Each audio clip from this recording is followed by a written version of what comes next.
เอาขอกลับทักทายสบายดีเพื่อนมิตรหักแพงทุกท่านเนาะพบกันอีกทีหนึ่งกับเพจคนพันลาวเนาะหรือว่าทาง YouTube ก็ดีเนาะเฮาสิมาเล่นบุญบังไฟเนาะบ้านดงบูนว่าซั่นซะเมืองหนองบกแกงกระมวลเนาะนี่เป็นสนามบังไฟเพิ่นเนาะผู้คนก็ทยอยกันเข้ามาก็อย่างล่วงหลายเนาะสนุกสนานปีนี้ก็แอดก็ได้มาปีแรกว่าซั่นซะเนาะบ่เคยมาจักเทื่อว่าซั่นซะก็สิมาเก็บภาพบรรยากาศรวมๆเนาะให้พ่อแม่พี่น้องอยู่ใกล้ๆเนาะที่บ่ได้มาเล่นบุญบังไฟว่าซั่นซะนี่คือภาพบรรยากาศสดๆเนาะทางบ้านดงบูนว่าซั่นซะมามื้อนี้ก็สิมาอยู่ประมาณ 2-3 คนเนาะพากันมานี่นะนี่ก็สิแม่นเนาะที่ยืนอยู่นี่นะสนามเพิ่นจะเป็นไฮนาเนาะฝนก็หากระตกไม่ใหม่ๆเนาะก็ยังมีน้ำอยู่เนาะชุ่มชื้นอยู่คนก็ไปได้แต่ปล่อยเดียวเพราะว่ามันจะเป็นไฮนามันจะล่มเนาะในบริเวณนั้นก็ได้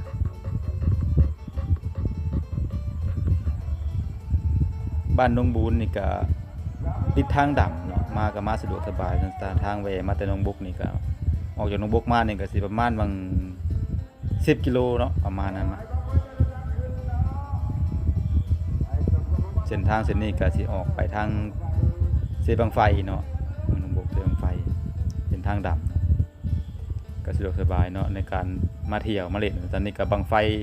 ใหญ่เพิ่นเนาะเป็นบังไฟแสนเพิ่นก็กำลังคัดเนาะหรือว่าอย่างสักอย่างนี่แหละเนาะวิชาการเพิ่นเนาะเพิ่นฝนฮู้ว่าซั่นซะเนาะก็สิกล้าเกียมขึ้นห่างเนาะแอดก็สิเก็บย่อๆไปเนาะนี่ก็ตั้งใจก็สิมาเก็บในสนามว่าซั่นซะในสนามบังไฟนี่แหละ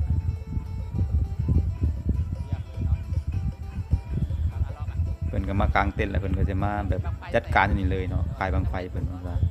ค่ายบังไฟสีโคตรตามที่แอดอ่านในเสื้อเพิ่นเนาะโลโก้ติดหลังเสื้อเพิ่นนะ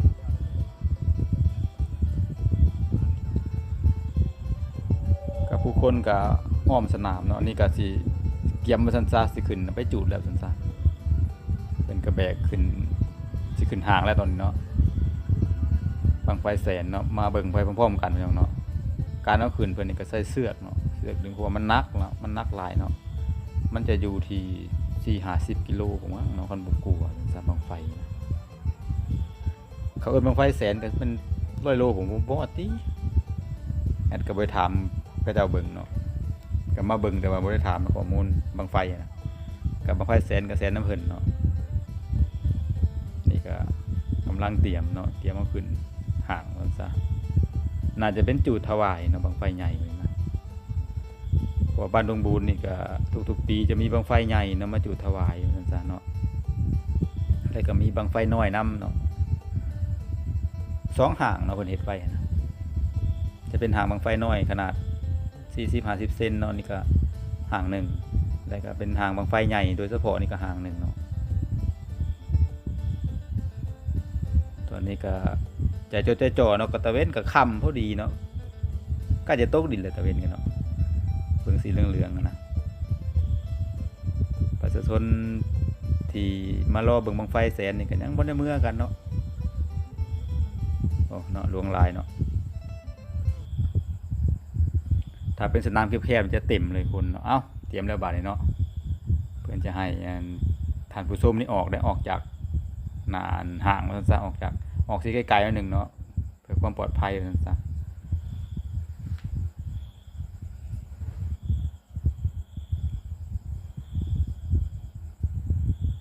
อ้าวเตรียมแล้วบาดนี้